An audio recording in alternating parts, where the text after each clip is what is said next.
Welcome to the Muscle Expert Podcast with Ben Pakulski, one of the world's top professional bodybuilders, an expert on human performance and mindset mastery. Ben dives deep to deliver the strategies of the top experts to upgrade your body, mind, muscle, strength, performance, biochemistry, and how to become the upgraded modern man.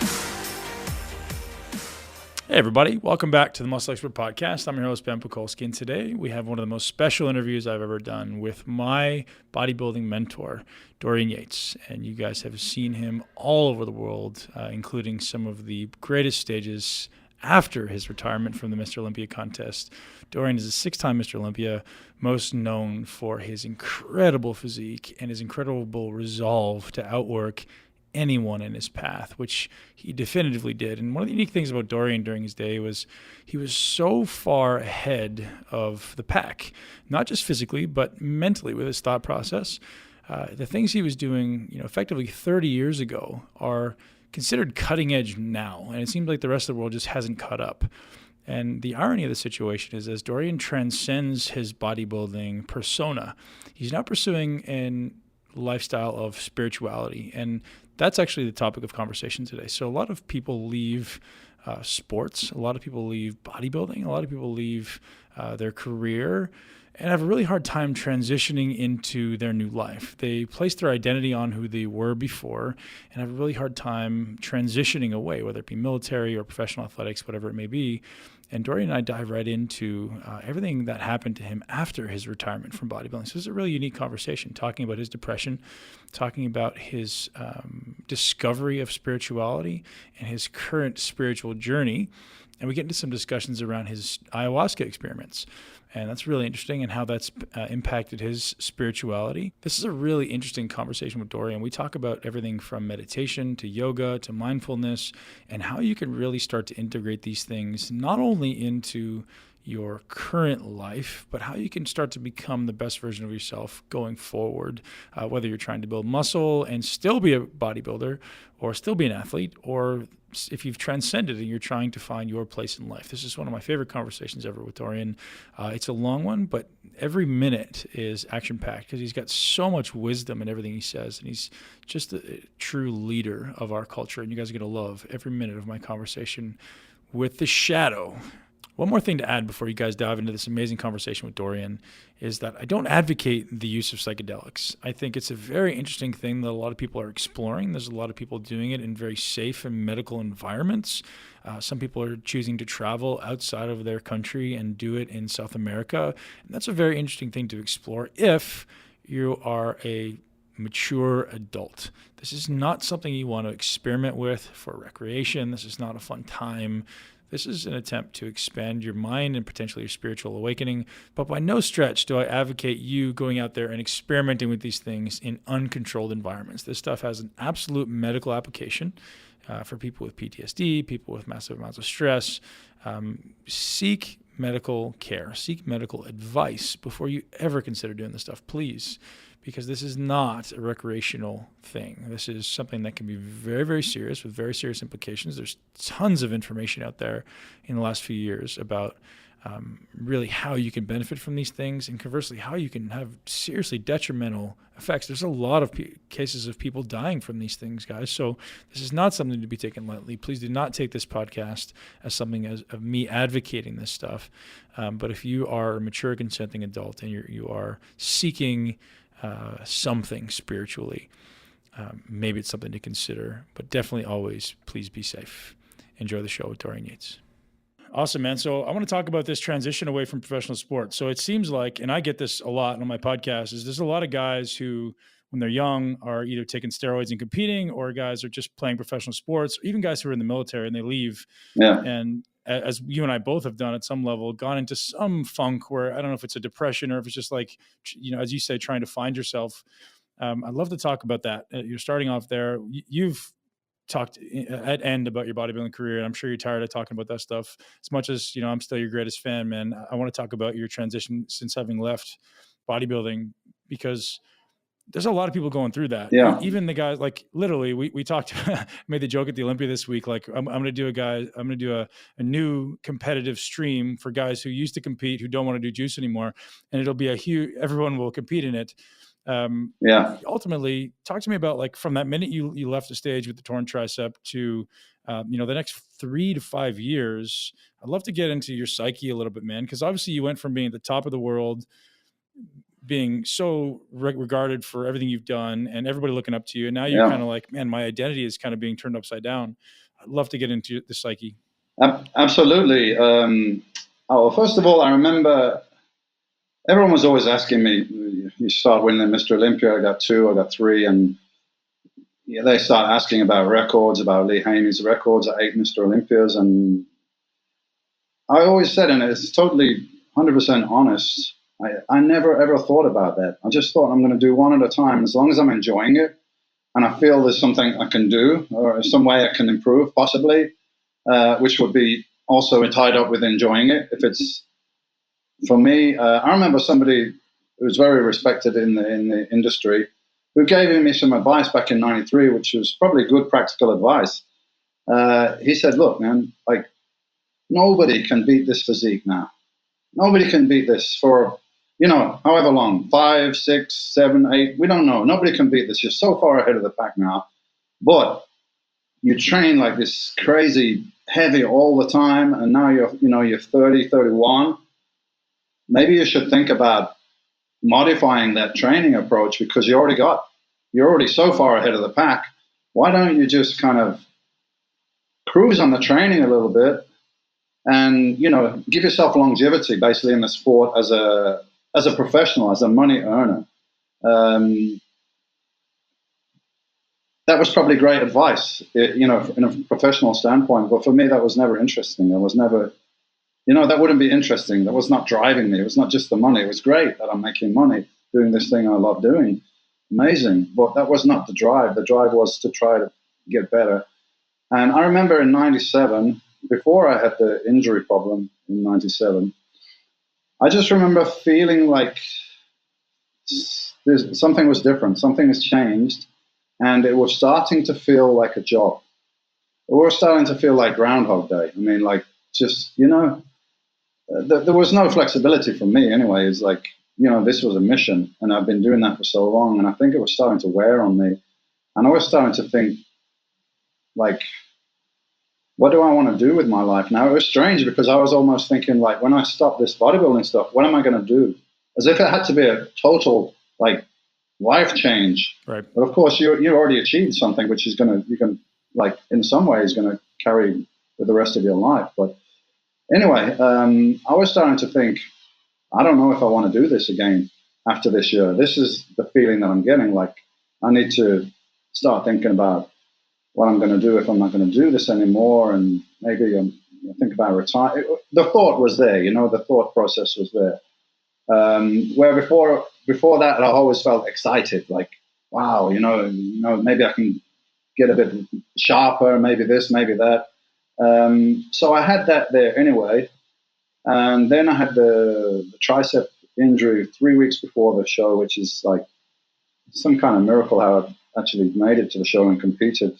I wasn't able to train for those last 3 weeks. Imagine you got the biggest contest in the world, and you can't even lift a weight.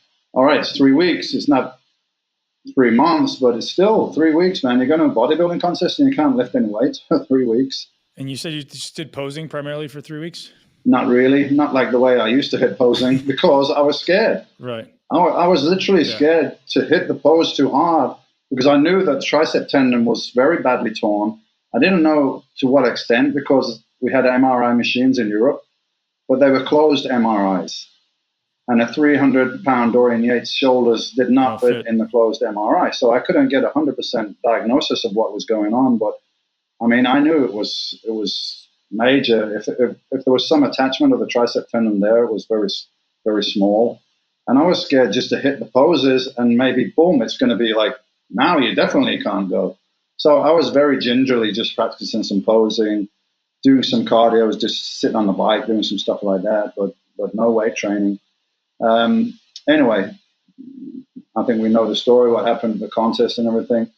After the contest, I went to New York and had surgery there just because a tricep tendon tear was not something a lot of surgeons were used to treating in Europe, because most of the surgeons that work with professional athletes, they used to work with soccer players, which is the biggest sport in Europe, or tennis or something like this. There's no real big strength athletes. I mean, maybe now you've got like rugby players who do weights seriously, but back then rugby was not professional. The guys weren't really, training with weights that much. So I had it done in New York. I did all the recovery period and everything. And I quickly realized that this was not like my bicep injury, which was aesthetically not helping me. Definitely in one pose in the front double bicep, but it didn't really interfere with my training that much. I didn't feel that off balance when I was training or anything. Did you do it while you were training? Did you tear it while you were training? Yeah, I did. Actually, I had severe tendonitis in that tricep tendon for most of that year of 97. I mean, to the point where after training, I was having to ice it. I was taking anti-inflammatories. I was just doing everything where really I should have been like, okay, let's take care of this problem. I need to stop training. I need to do rehab. I need to do this. But we're talking about months here if I really was wanting to take that approach. And, if you vacate the Mr. Olympia and, you're not there for 1 year. Yeah, and you never know that's going to work, right? Or you're going to come back next year and you vacated your title and so on. So right. With this injury, I got back into the training. And I realized there was a huge strength difference from the left to the right now with the tricep tendon and the bicep, I guess, on the same side. So there was not much to think about here. I can't train properly. I mean, literally, gone from incline benching 450 to struggling to do 250. I mean, and the bar's going crooked because I can't press this, triceps weak. And so obviously the, competition's out, right? So that decision was made, and I made the announcement in 98, the Olympia in New York that Ronnie won. And I don't think it really hit me then. I think it was a bit later. And so not only was I retiring from bodybuilding, which in itself would, and retiring from an injury, so I had no control over the process, which I was a big control freak of controlling everything. And now, I can't, right? So yeah. It's out of my hands. So I had that. It's like your whole world starts falling apart, because the bodybuilding was a big piece of glue in my life, kind of holding a lot of things together. Looking back, even the relationship I had with my wife, it was, we did this thing together, like kind of the bodybuilding thing and so on. And I think there were probably already some big cracks in the relationship, but doing the bodybuilding where we were kind of working as a team and having a child, that was kind of holding us together, I guess. And then, how old was your child at that time? I think Lewis around then, he was around 14, 15 at that time. So then, I noticed all the things that I wasn't really happy with in my relationship that I was not addressing before, just because, you kind of put a shit under the, sweep it under the rug, right? And later on, you've got a rug with a lot of shit under there that you've got to deal with, right? So, so my marriage was, kind of falling apart, this relationship that I'd been in for quite a long time. And then somebody very close to me, my nephew, 16 years old, he passed away in my house. And there's still no, there's no real physical reason that the medical people could give us. Really? So this was a huge shock. So I got retirement from, an all-consuming profession / passion. I'm retiring from this. My marriage is falling apart. This death in the family was tremendously traumatic, not just for myself, but a lot of people in the family. So all this stuff was going on at once. And, apparently one of those things are enough to, send you into a depression or whatever. And whilst all this was going on,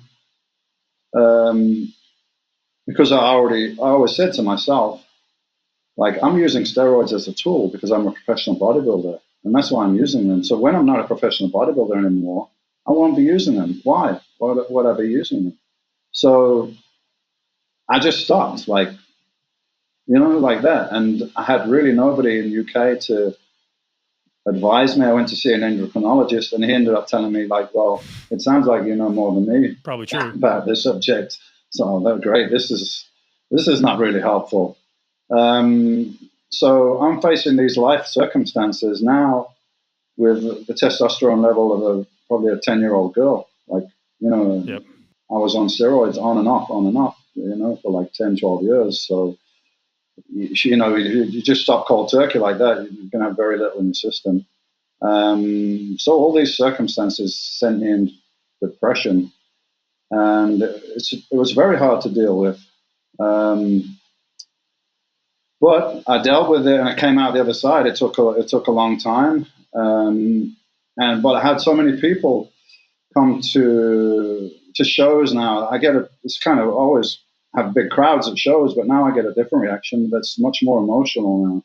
I'm getting people coming up to me, and some of them not necessarily even bodybuilders, just people, and they're just talking about life and how me talking about my problems and having to change gears and all this stuff has helped them. I've had people coming up to me and saying, look, I was unhappy. I was in this job. I was in this whatever. And I heard you speak, and it just gave me enough to just, enough little push for me to make the change in my life. So thanks so much. I mean, I've literally people coming up to me and saying, look, you changed my life, man. You don't know me, but I heard you and you changed my life. So thanks. I mean, that's amazing really to hear that. So, yep. You have people's respect. They know you're a warrior. They know you're a leader, and now people are looking to you to lead them, man. And it's a very cool place to be, right? Yeah, and you can only really relate to something if you've been through it. I'm a big Bob Marley fan. A lot of people probably know that, but Bob Marley used to say, it's a Jamaican saying, "He who feels it knows it." In other words, it's all fucking theory, man, until you've done that shit and you've felt it. So I've been there and I've been through some stuff, and I came out the other side, and, I'm kind of doing okay. So, and that's helped a lot of other people. So maybe it's all meant to happen. That's the way I look at it. I'm like, the whole journey that I did, the Mr. Olympia, now I look at it as from a different perspective. I'm like, that whole thing that I did for Mr. Olympia was, I mean, it's very self-centered, as 100%. You know, bodybuilding, you could say it's a very selfish sport, right? So I did it for me. I did it for me to change my life.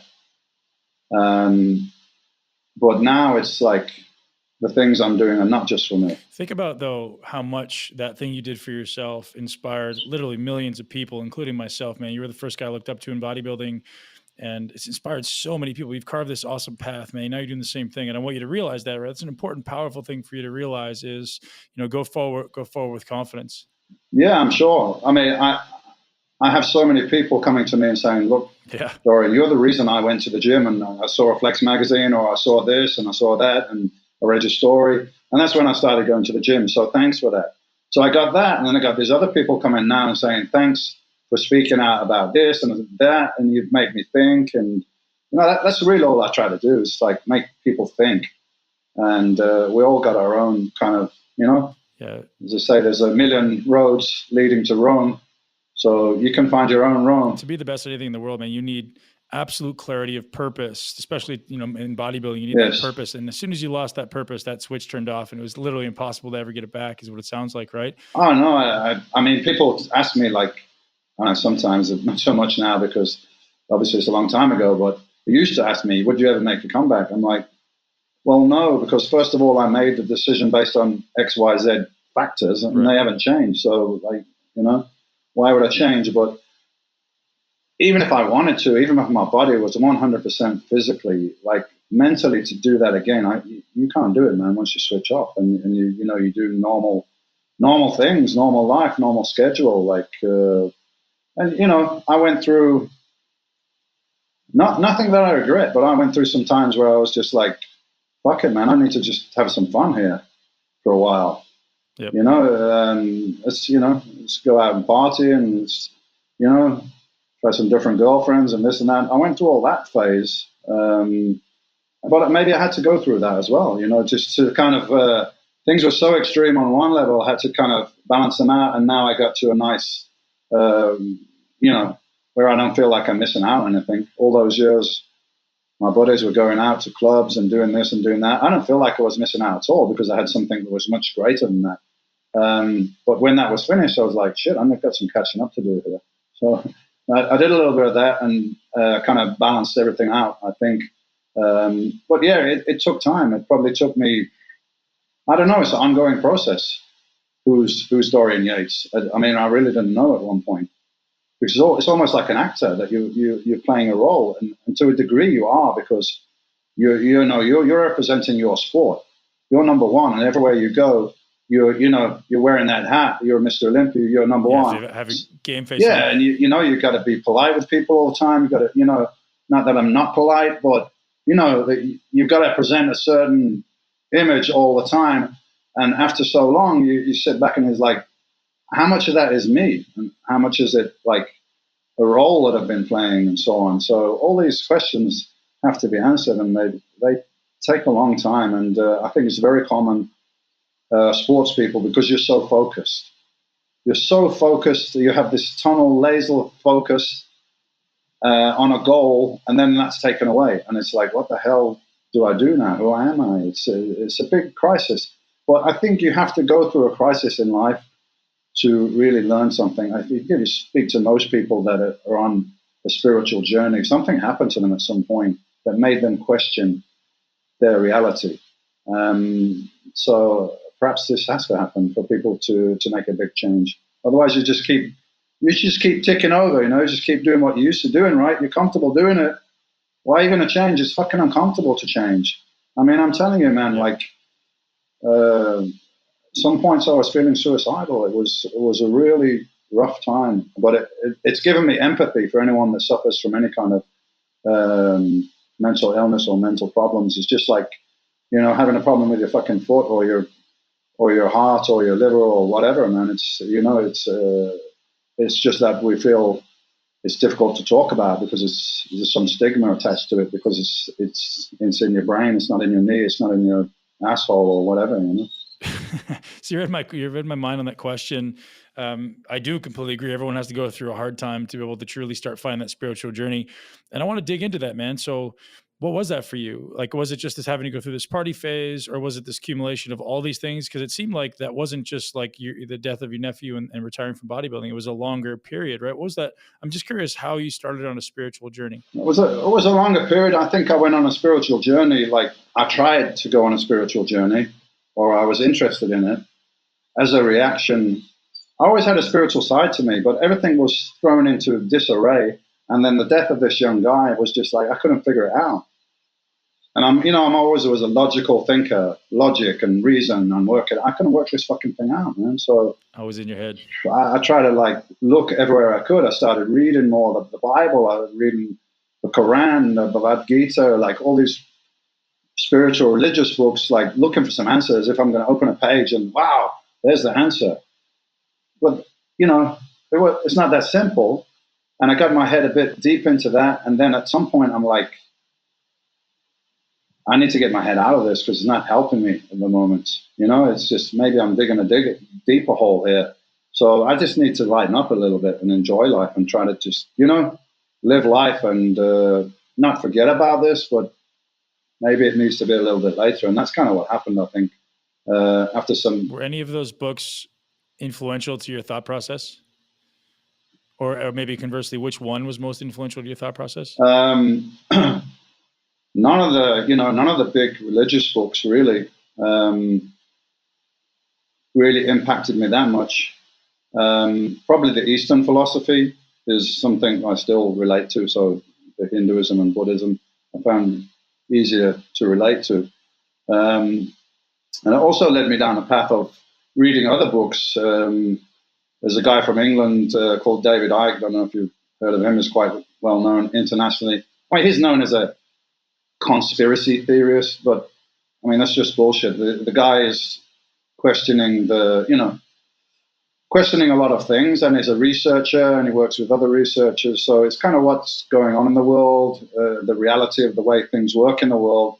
And I found out all this stuff that kind of, again, blew my mind a little bit open. So David Icke was not really, I guess, not a spiritual leader, but a lot of his stuff was spiritual. And I went to see him talk a few times. And that just set me on the road of asking questions. Now I need to answer a lot of questions for myself, what's going on in the world. And then at some point I moved past that.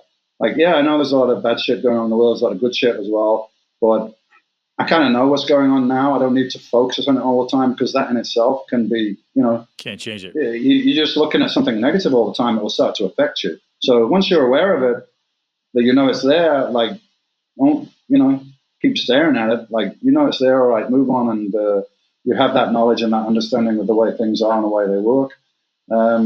So I moved on from that, and now I concentrate more on the positive side and trying to put out my positive energy out to the world, which is why we're doing this podcast now, which is why I did London Real and Joe Rogan, and a lot of things I do is just to try and send out some positive vibe to other people, because that's what it's all about. At the end, the whole reality, the whole world is a reflection of us collectively.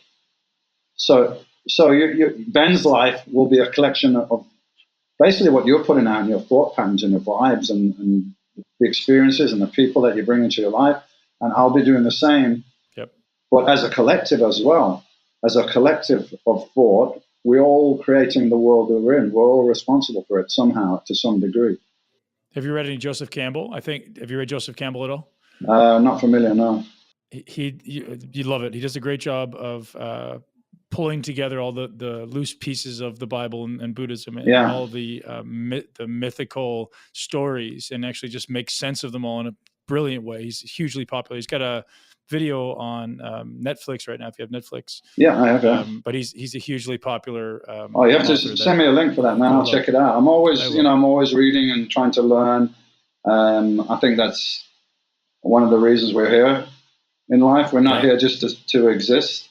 I mean, some people seem to be happy just doing that. Like, they exist, they got their family, they got their friends, they got kids, they got love, and they go through life and seem to be happy with that. And then there's some of us that have something inside that's not like, it's not really a choice. It's like you're driven to do things. You're driven to find answers, and somehow that that's your role. There's no doubt about it. It's like, I can't just sit back and lead an average life or whatever you want to call it. I got this drive inside that I want to find out more. I want to learn more. I want to help more people. I want to try and make the world a better place.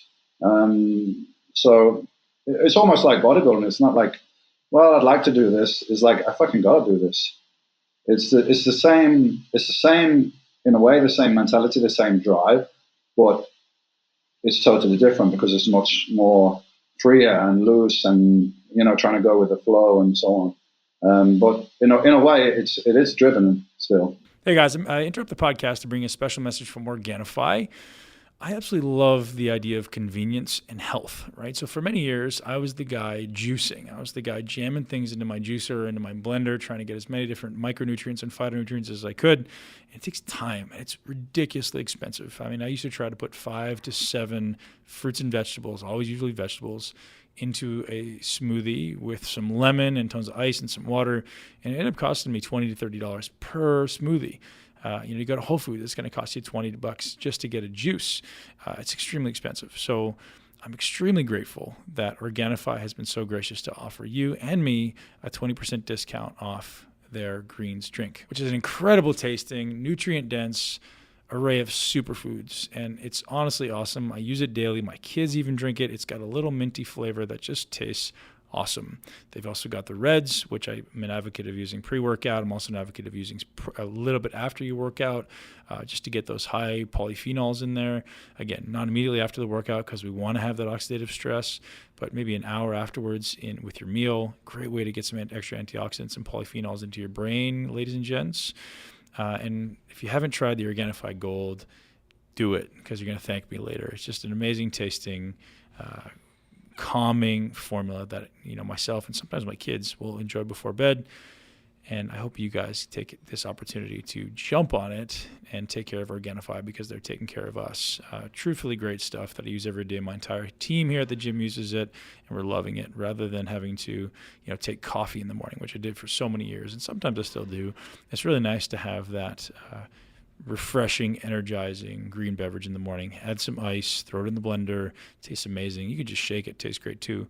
But I like to have it nice and cold. And while I'm sitting there doing my reading first thing in the morning, it's a great addition to my morning routine and gives me the energy I need for the day. And I know I'm covered, right? If I don't end up eating all my vegetables for the day, I have my micronutrients covered.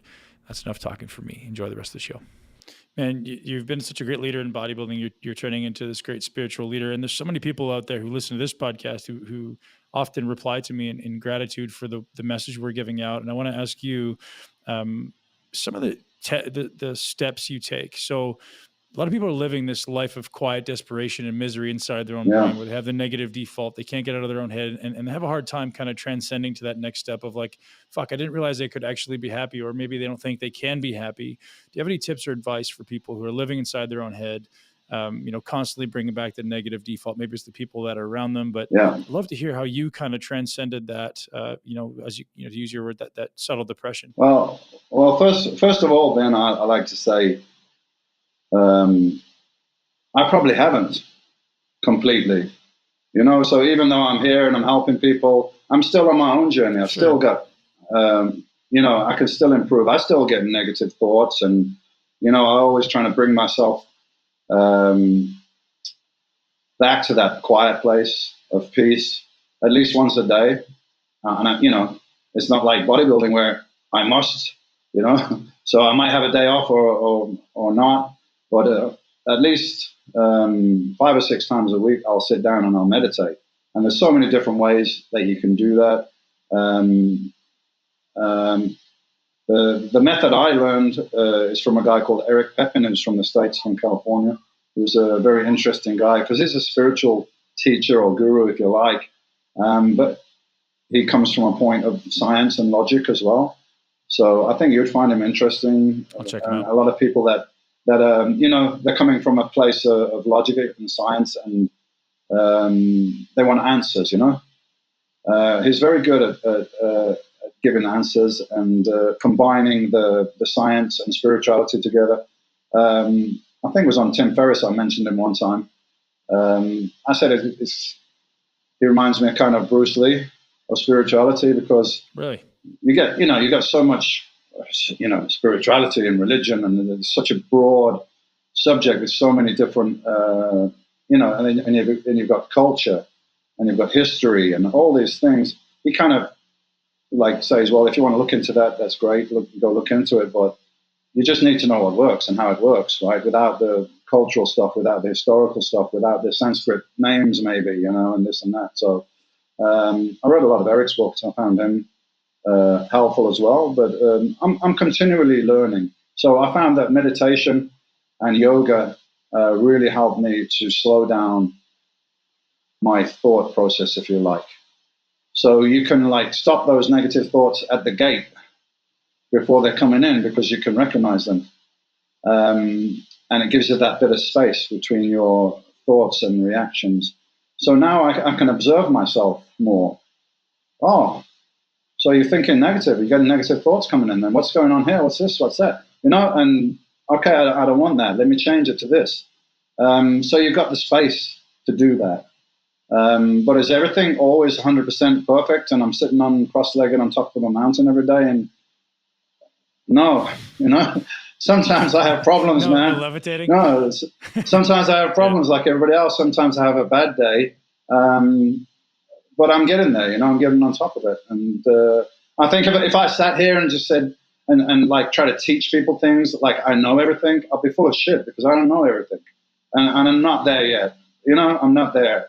I just did a podcast with Judith Pennington, who's a EEG specialist, and obviously you're checking the electricity in your brain. So we're checking whether you're in beta or alpha or theta or delta. So, objectively, so the listeners have an idea, this idea of slowing down, being able to observe your brain, you're just basically taking yourself from beta into theta, or sorry, beta into alpha, this meditative state. So it's literally like things slow down. Now you can be responsive rather than reactive. And for the science geeks out there, that's all they need to know is like, it's little like downshifting from beta into alpha.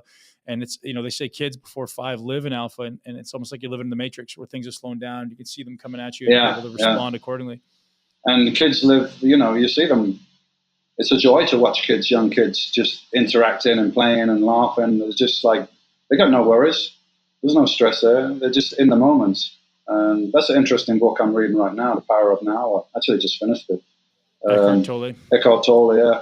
And that's interesting that it was actually a personal training client that brought me the book. And this guy was from Spain, another part of Spain in the north. So he traveled quite far to come and train with me for a day or two. And he was a surgeon. He was a doctor.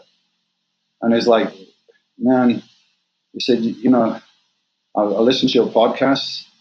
And he said, things that you're saying about the medical system not being really there for our benefit, you're 100%. He said, sometimes I feel like I even want to give up my job because I said, like, I don't think you need to think like that. Just think like you're in a position where you can help people, but maybe look into alternative ways of doing it and not just the way that you learn in university or the medical school. There are other ways out there if you want to help. So that was interesting that a guy, is from the medical profession, and yet he's saying like, you're right. Like, it's not really. There's a lot of doctors leaving. There's a lot of doctors leaving. But it's tough for people. They got to, at some point they got a hard decision to make. Got to make a living. Yeah, exactly. And your kids are in private school, and you got the big house with the mortgage and the neighbors to keep up with, and this and that, and what have you. So and the wife who is expecting certain things. Exactly. So people have this pressure on them, and that's why the whole system is built like that. It's to keep you in that strait of not thinking and being stressed and having to just be in survival mode, because then you can't think too straight. So the whole system's built like that, really, to try and keep you like that. Yeah. Talk to me about yoga, Dorian. Talk to me about yoga. What benefits are you experiencing? Do you think you would have experienced benefit had you done it during your bodybuilding career? Obviously, it's being a 300-pound bodybuilder doing yoga is a challenge. But do you think it would have benefited you? Would it have benefited me? Yeah, I think it would have benefited me in maintaining more mobility and more flexibility and so on, which may have protected me from injuries. But try and go back and tell a 30-year-old Dorian that yoga is good for him, man. He's you're just going to laugh in your face, But yeah, it could be, it could definitely be beneficial. I started losing. There were certain poses that I used to do when I was younger and smaller, like a kneeling, twisting back pose and things like this. I couldn't do them later on because I just couldn't. I didn't have the mobility to do it anymore. And I'm sure that affects your performance and your potential for getting injured at some point. So there's a physical side to yoga, but there's also the spiritual side, where it is, again, is kind of like a form of meditation.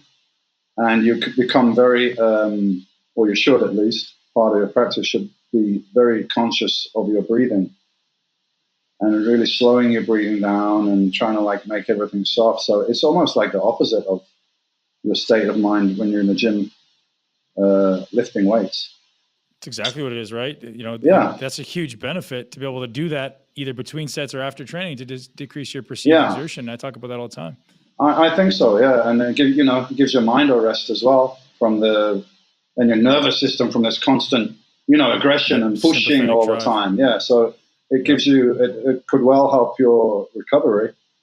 So I do it for two reasons. I do it because physically it's going to help to maintain or even increase my flexibility and mobility and functionality, just to do things, man. When I hike up a mountain or I ride a bike up a mountain, or I go swimming, and even my friend came swimming with me last week, and we jump in a lake and we swim around, and I'm moving. And he's like, "Fucking hell, man!" He said, "I've never seen you move like that before. Like you were just nearly trying to stop yourself from sinking before if you were swimming. Now you're it's totally different." I'm like, "Yeah, but." Yeah. That's what I want now. That's what I need now. There might be Who cares? 5% of Dorian Yates fans out there wish Dorian Yates was still a 300-pound monster or something. But I don't live my life for them or for anyone else. I live it for myself. So yoga's beautiful, man. I'm addicted to it, and it's great because once you know the basics, and it doesn't take you that long. There's a few months to do the basic poses and be okay with it. I mean, I could drop in a yoga studio anywhere. When I went to LA, I just asked somebody, is there a yoga studio around here? What time's the class? And you just go in and you drop in a class and,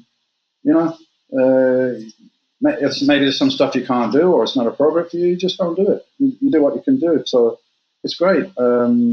It's helping keep me in shape. There's very little potential for injury there. There's nothing ballistic that I'm doing or anything. So it's physical / spiritual yoga. And it's funny, maybe this is leading us into what we're going to talk about later on. But it was, I think the last time I did DMT was probably like 4 or 5 years ago. And that's when I started yoga. After my DMT trip, I just had this strong message like, man, your body's fucked up, man. It's not balanced. It's not, you can't sit down and in a squat the way you used to, like when you was a kid. I mean, I did karate when I was a kid, so we did freehand squats and push-ups and all that stuff. And then when I started bodybuilding, we did squats, and I was always, Tom ass to the floor and everything. And now I feel like I was tight around my hips, and things weren't quite right. And I just got in my head, man, you got to do yoga. So I bought some books on yoga, and then I asked around, and eventually found a good teacher. And since then, I haven't stopped doing it. I do it probably twice a week now. So nothing's extreme anymore. I do a little bit of yoga, a little bit of cycling, a little bit of swimming, a little bit of functional weight training and integration training to try and keep my shoulder blades in the right place and everything because my shoulders are screwed up. So just trying to look after the old injuries and keep healthy. I think the beautiful thing for the listener to realize is and you'll get this, is getting into these incredibly typically uncomfortable or awkward positions and being able to calm your breath and your mind. And that is the greatest metaphor for life, man. As soon as I did one class, I was hooked. Absolutely. I did a really hot yoga class. That was 90 minutes. And hot yoga class, I went into panic mode 60 minutes in. I was like, I'm not going to fucking make it. But obviously you're like, oh, this is exactly where I need to be, man. It was a great challenge. Yeah. Well, my yoga teacher told me there's something because I had the typical, I still had that, got to do this shit. Yeah. Dorian Yates gym mentality. So I'm trying to do the tree pose, like the one where you're standing on one foot and you got the other one up and you put your hands up. And I mean, I'd get there for like 1 second and then I'm wobbling and falling down. Fuck. She's like, Dorian, fuck is not a yoga word. Yeah. And you got Sanskrit, I think. Yeah. You got to stop trying. Stop trying to get to the end and just like trying to enjoy the process. And this is like life. When life brings you some shit and you're all stressed out, it's not going to help you to tense up more and, get more stressed out. It's just, you're just perpetuating it. But if you're in that uncomfortable position and you manage to calm your breathing down, slow your breathing down and relax into it, then it becomes less stressful and easier to do. So it is definitely a metaphor for life, and I got that, and I've stopped trying to try, and tensing everything, and got with the breathing and so on and so on. When I first started with yoga, it was like, I got to do this, I got to get into this position, and I got to get stretched as far as I can, and I got to do this. And it was the wrong approach, but that was just a lesson I had to learn. It didn't take me that long. Can you walk us through one of your meditation practices, like where you're putting your mind? Is it breath? Do you set an intention? Is it just to bring peace? Well, I have different meditations that I do. The first one I learned, which is I still do a lot, is with the eyes closed and usually with some music. It doesn't really matter too much about the music, but I usually have some music that's quite calming, or I have an Om chanting, or I change it around, man. It doesn't really matter. And what I learned from Eric Pepin was, first of all, to get into the position, I don't sit with my legs crossed because my legs are still pretty big and it's not comfortable for me. So I sit in a chair just like normal. I have the hands in the front, close the eyes, and then you breathe in. and blow out like 3 times. So it's like you're breathing in light, good, calm energy, and you're blowing out any crap. You don't need to identify it. It's just crap. It's whatever you don't need. It's coming out. Yeah. So there's that, and then I'll relax very slowly from my toes all the way up my legs, all the way up midsection, chest, neck, all the way up to the top, relaxed. So the whole body's relaxed. And then I'll spend a period of time, usually about 10 minutes, on the second chakra, which is the lower chakra, not your base chakra, but the lower one, by your pubic bone. And I'm concentrating on sensing the energy that's everywhere around us, which is called, in Sanskrit, it's called prana, yeah? So we're surrounded by prana, and you visualize in your mind that this is a light, maybe it's white, maybe it's bluey white or whatever. Anyway, it's clean, it's light energy. And you're pulling this in. Every time you breathe in, for the chakra, you're pulling in this light energy, and you're feeding your energy body. And you do 10 minutes there, 10 minutes on the heart chakra. And when you're on the heart chakra, it's good to put a big smile on your face. Even though it's a fucking fake smile, it doesn't matter. It still affects your body. The fact that you're smiling, those muscles are going in that position. And you can touch it with the heart, and then do 10 minutes on the third eye, the crown chakra or the third eye. So it's just pulling energy in there and energizing your body, because we are electromagnetic energy machines as well. We're not just meat jackets, So that's the one I do most days. Sometimes I do staring at something or staring at the wall with the eyes open. That's harder because you've obviously got more distractions around you. I do that, and I do some energy healing that I'm just learning now. So I use some methods to send remotely energy to people that I know that are sick, or just to family members. I guess just like people sit down and do their prayers or whatever, but I'm doing it in a different way. It's kind of remote energy healing. How have you noticed your life's changed since you started to meditate? It's changed a lot, and a lot of the old patterns and old people and old constructs, they're all gone. I mean, even my business is totally changed. I've got a whole new business with a whole new business partners and everything. So, it's like you're giving out a vibration, and this will be reciprocated back in, experiences, people that come into your life. So things have been calmer, but I've had to go through some shit along the way.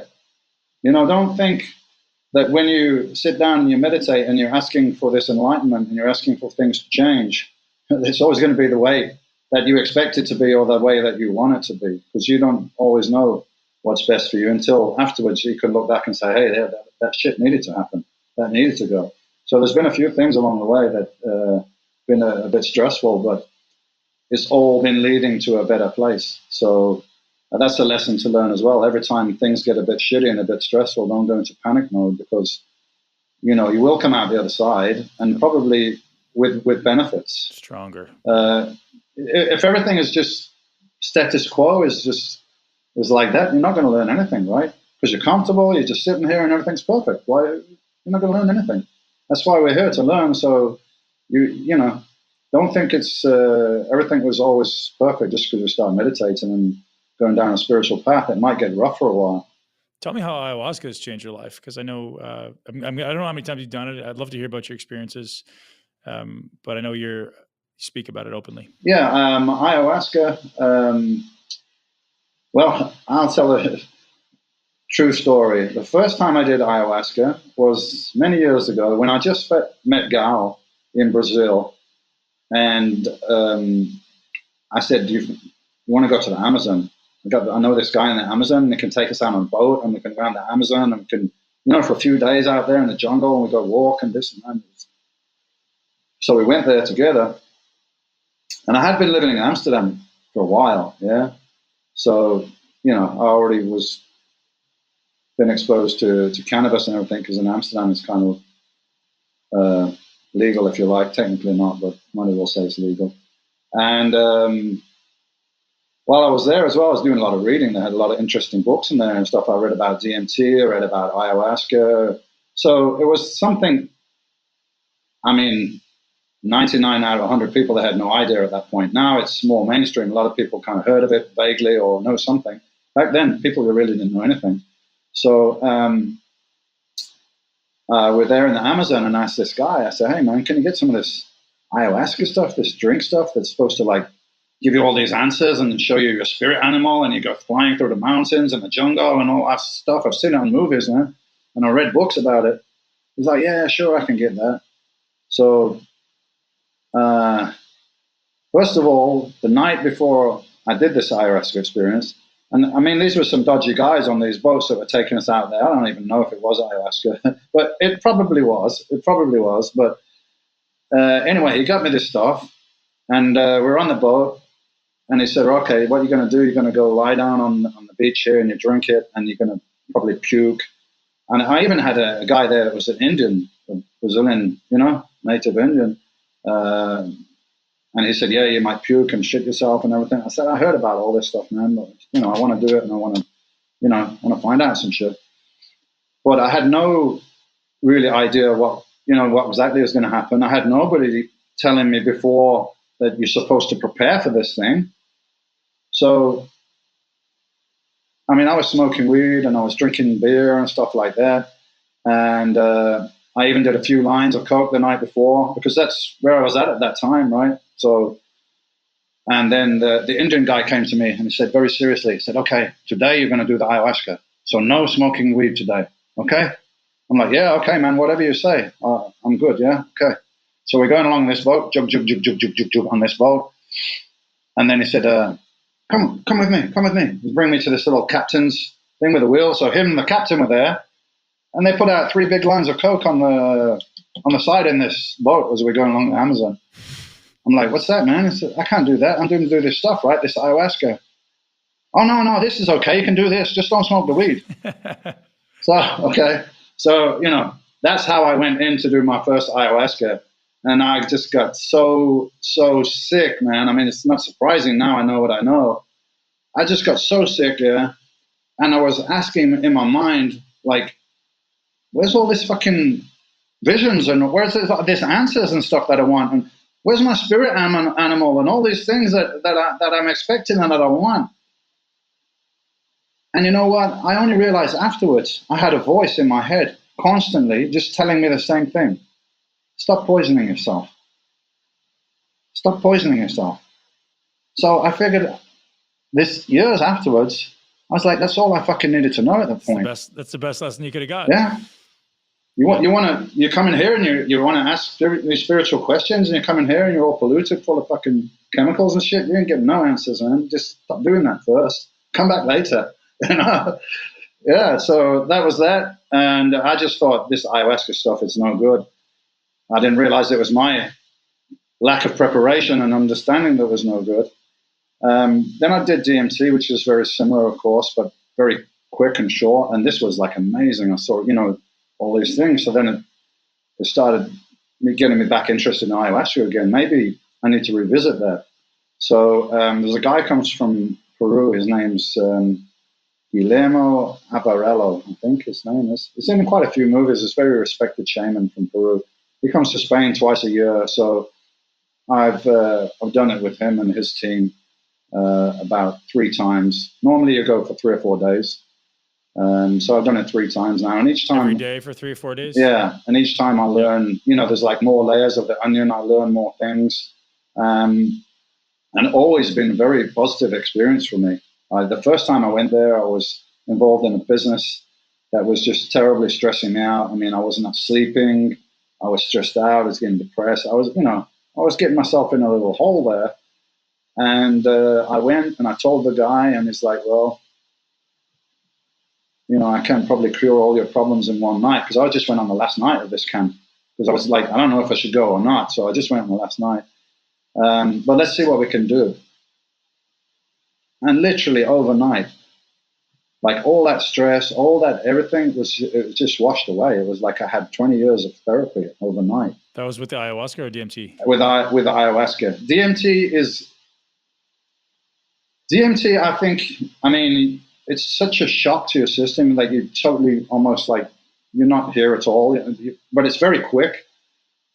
So it's maybe 5 or 10 minutes. So imagine if you had a computer that only had like, I don't know much about computers, but let's say it had 100 megabytes or whatever, right, of space.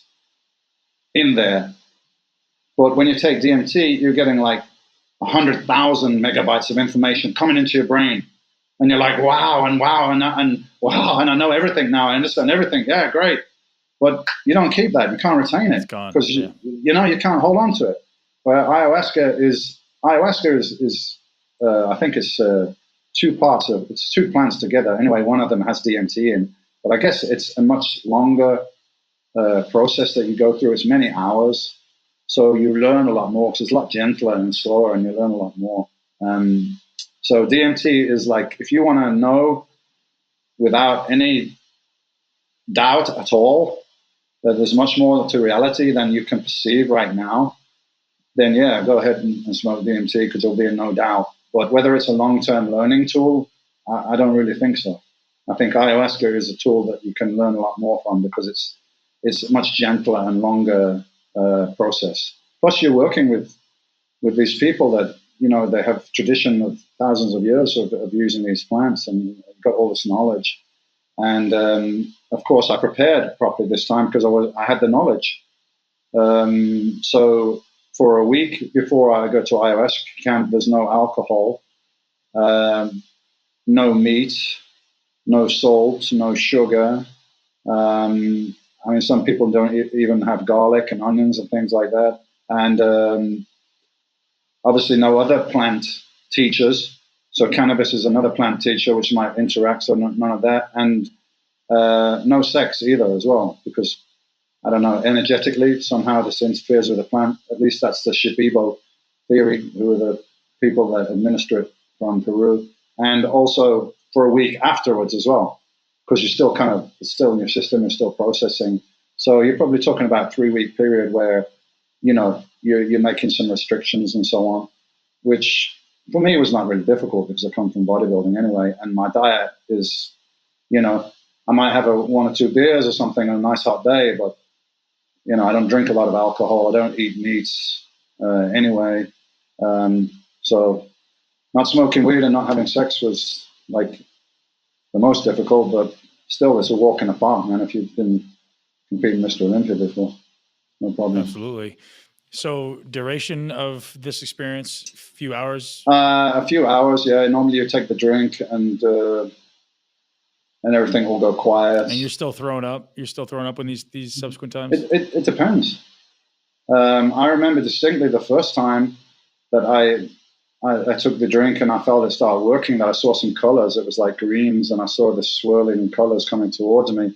And then voice in my head saying, "Do you remember me?" And I just was saying, "Yeah, of course I remember you."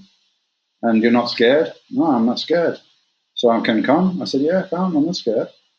And I remember the voice in my head was saying, and you know what? You're not even going to get sick or anything. Don't worry about it. So that was the first time. And I've had a couple of times where I haven't vomited at all. And then I've had a couple of times where I've really puked up. And I don't think it's anything physical because the preparations were always the same. So I think when you're purging and you're puking up, I think it's not just the physical liquid that's coming out of your body or whatever. I think you're purging out some other stuff that has to go out. And maybe the vomiting is helping it to exit, whether it's bad energy or negative thought patterns or whatever it is. I mean, the plant knows what it's doing. So every experience will be different depending on what you need at the time. And I always try to go without too much expectations. Normally, I feel like I'm getting questions in my head, like, what do you want? What do you want to know? And I just go with the attitude of whatever is going to benefit me. So whatever I need to know is what I'm here for. That way, you're just leaving it open, So that's normally what I do. So yeah, normally it's a 3 or 4 days ceremonies over, maybe a week or 5 days. So you have a break in between. And, it's pretty communal as well, because you do this in a whole, you do this in an area with a lot of people. Although when you're in your own experience, you're kind of in your own little bubble and everything's very dark. And you've got the shaman who will be doing his, I don't know if I'm pronouncing it right, Icaros, which are kind of like songs that he's singing and vibrational songs. You can feel the vibrations kind of going through your body. So he'll do a song for each person that's in that ceremony, specifically for them. Because you all go to see him beforehand, but just a 5-minute chat or whatever. And he'll be like, why are you here? What do you want? What's going on? What's your problems? Physical, psychological, whatever. You tell him, and he will direct whatever he needs to direct towards you whilst you're in the ceremony. So I think it's important to do it with people that really know what they're doing. It's not something you should rush into. Sure. What have been some of your greatest takeaways from your personal experiences? Seeing things from different perspectives. I saw other people in my life and their perspective on their relationship with me and why they think the way they do or feel the way they do, which helped me in my relationships with them. So that's one thing. And I think one big lesson I got was, because maybe I was tending to be like this, that there is no black and white. Yeah, because people know I'm a big advocate of cannabis and its, huge potential benefits it has. But the shaman was talking to me and he was like, you smoke cannabis, right? I'm like, yeah. He said, well, maybe you need to smoke less. I said, what do you mean? Like, how much less? When? Why? What? And it's like, they just look at me and start laughing. Just wait. Oh, shit, man, I need answers. No, it's like, just wait. So when I had my experience, I had this vision, and it's like, all right, so I'm going to show you this water, this pristine crystal water. Like, this is good, right? Because this is, without water, there's no life on the planet, so this must be good. Yeah, of course it is. Yeah, water's good. Yeah, but how about if you're fucking drowning in it? Is it good then? Oh, no. So, no, it's not good. So I took that, to be like, okay, Mr. Yates, so you're a big advocate of cannabis and you've helped a few of your friends who had cancer with the cannabis oil and now they don't have cancer and, you've seen the benefits and everything, but nothing is nothing is all good and nothing's all bad. So too much of a good thing can be a bad thing. Too much water can fucking drown you. So, that's what I learned, that nothing is so black and white, where maybe before I used to think more in good and bad and black and white terms, where everything is a bit more mixed now. So even sometimes a bad thing can be a good thing. I mean, we live in a world of polarities anyway. So if there were no bad things in this world, we wouldn't know what a good thing was. How would we know? We need polarity, right? So you got to have bad shit happening in your life to enjoy the good stuff, I suppose. As a meditator, man, have you read anything by Osho? A little bit, I think, yeah, but I'm not too familiar with him. He wears a big gold watch, which put me off. Like, and he drives a Rolls Royce. So it's like, I don't know about this guy, but I could be wrong. Does he? Yeah, I think it's. Well, I'll tell you, some of the books are that he just gave me that clarity on that. Yeah. Because without darkness, there can be no light. Without chaos, there can be no peace. And that was just a beautiful takeaway from some of his books for me. Yeah. In order to experience complete peace, you must first experience some form of chaos. And that can be, he suggests prior to meditation, he suggests doing some singing or dancing or yelling or experiencing that anger and bringing it back into your body so that you know what it feels like. And then you can go to the opposite direction. It's a very interesting perspective. Yeah, actually. It's kind of like when you contract them, you have to contract the muscle as hard as you can to learn how to relax it, right? Yeah, I think Eric Pepin was saying something similar to that as well. And one of the things that I've noticed with ayahuasca is like, I could be reading a book like the Power of Now, or you could send me a book from some guy that you recommend and I'll be reading it. And it's like, I'm reading it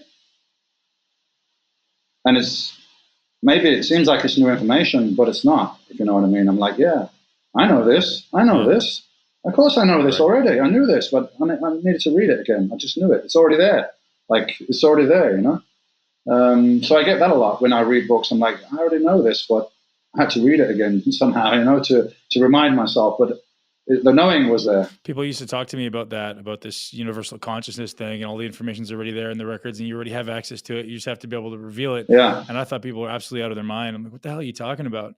And then just like yourself, you start to realize like, oh yeah, I feel like that's already somewhere in the back of my unconscious. It's just bringing it back up. Yeah, exactly. You already knew somewhere.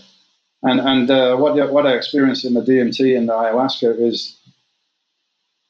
is kind of like, sometimes I was talking to a higher being, but it was me. It wasn't separate from me. It was like a higher me. It's like, you fucking know that already, man. Oh yeah, so I do. You know, it's like that. So it was like, you know, talking to a higher being, but it wasn't separate from me. It was like a higher level of myself that already exists somewhere else at the same time, I guess. If we, you know. Have you experimented with any of the other psychedelics? I've done DMT, ayahuasca, and acid, LSD, which I think has got tremendous potential. There's a guy now who's got proper funding in the UK and is studying LSD and effects on the brain, and finding some really positive stuff with LSD and psilocybin, the mushrooms.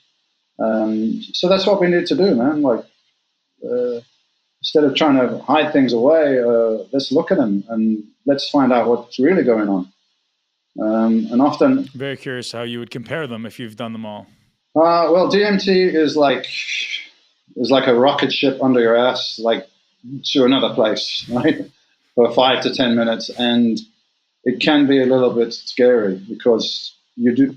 And you don't repeat that? You don't do it like subsequent times? No, man, you wouldn't want to probably do that again. After 10 minutes, you'll be like, oh, I need to process this before. It's not a fun thing, you know? It's not like taking ecstasy or cocaine and going to a nightclub or fucking drinking or just getting out of your mind here. You know, this is heavy stuff, man. And I did DMT to the point where I probably won't do it again. I don't really think there's anything I can take from it.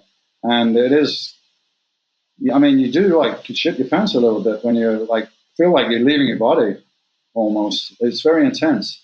But you will, you know, you will see some other layer of reality, which is made of numbers and patterns and shapes, which is anyway what quantum physicists are saying, that when, you know, whole of reality is made up of zeros and ones and some kind of code.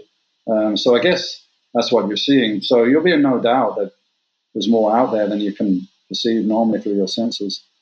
And I don't know, LSD and psilocybin, I think they're fairly similar. I just think people take them with the wrong intentions and in the wrong settings most of the time.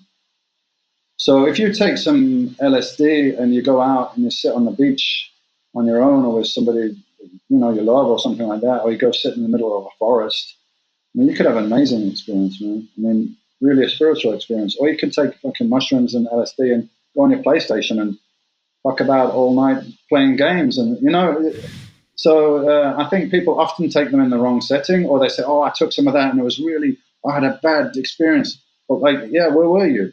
In a party with 200 fucking people with all kind of mad energy flying around? You know, you need to be in the nature and in a different setting and be respectful for this thing. It's not, you know, it's not just for fun. You're trying to learn something. At least that's my approach. That brings up a really interesting point. So you speak about doing these ayahuasca experiences in the forest with a large group of people. Yeah. Are other people's energy not impacting you? Well, when you do ayahuasca, the whole area that you're doing it in, which is usually enclosed inside a building or a hut or whatever, this area is controlled by the shaman. I mean, he's cleaned that area, he's controlled that area, he's controlling all the energy in that area. So maybe there's 20 people, but this guy, I mean, you know, they know what they're doing.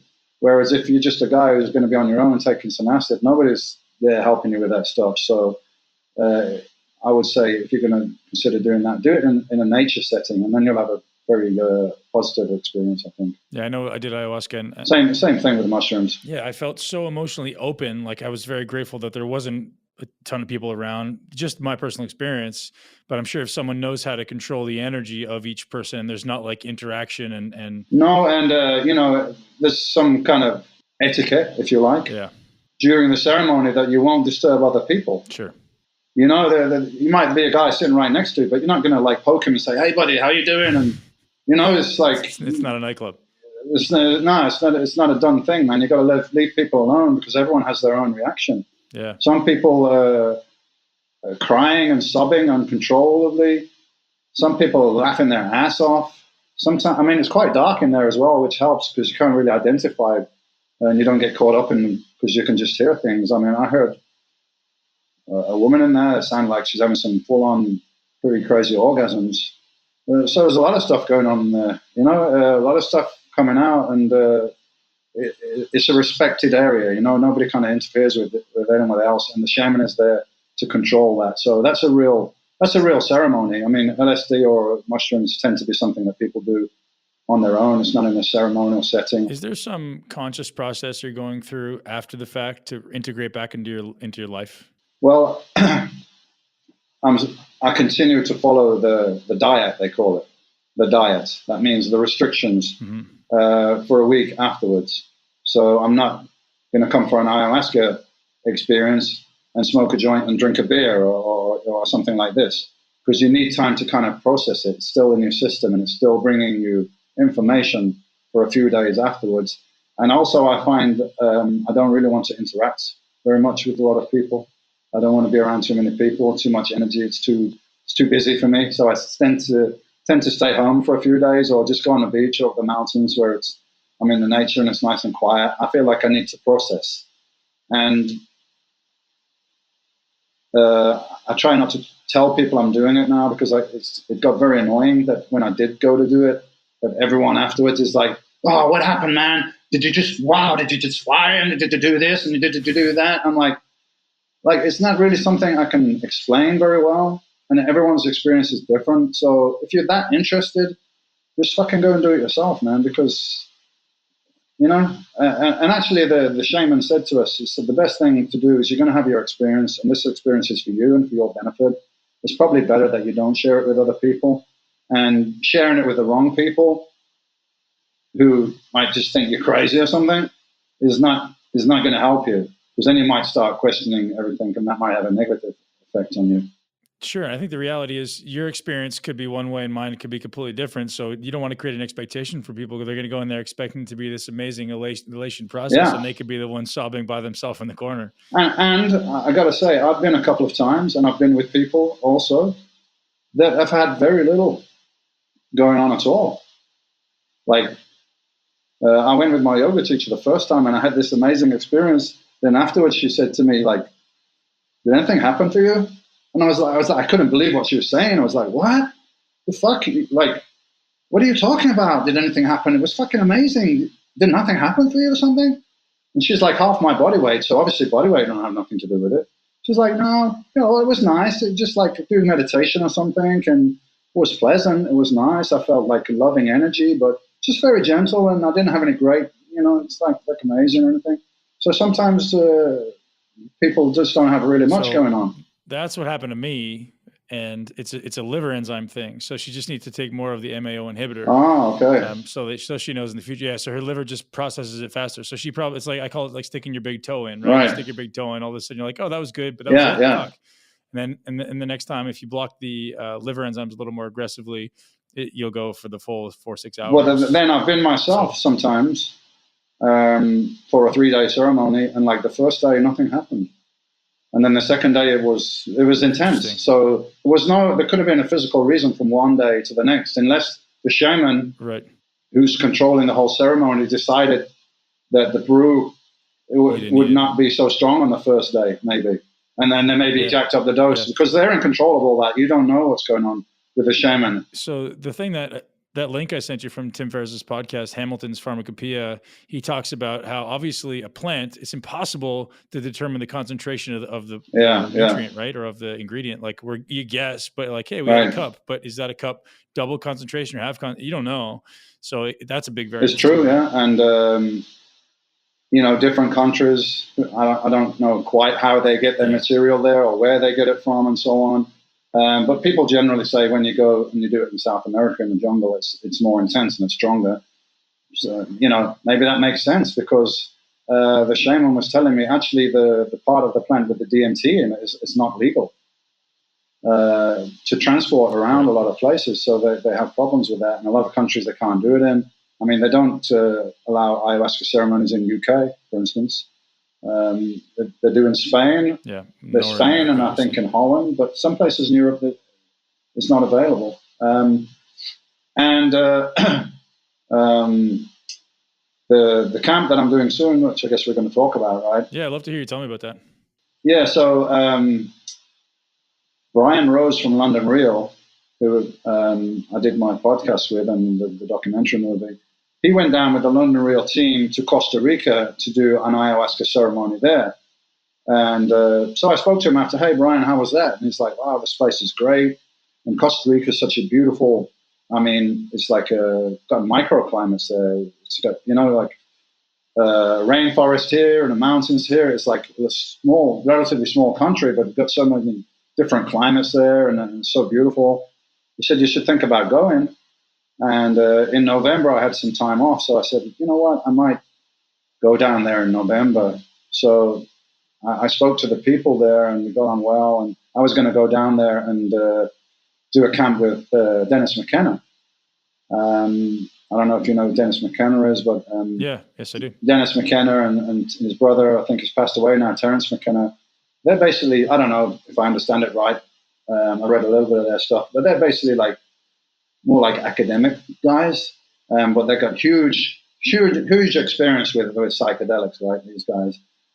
So I was going to go with Dennis on his camp, and then the people there said, "Look, you've been speaking about ayahuasca, and you've got a lot of people that are following you, and maybe would be interested." I'm like, "It's true, because people are always asking me where should they go to do ayahuasca, and can they come and do it one time with me?"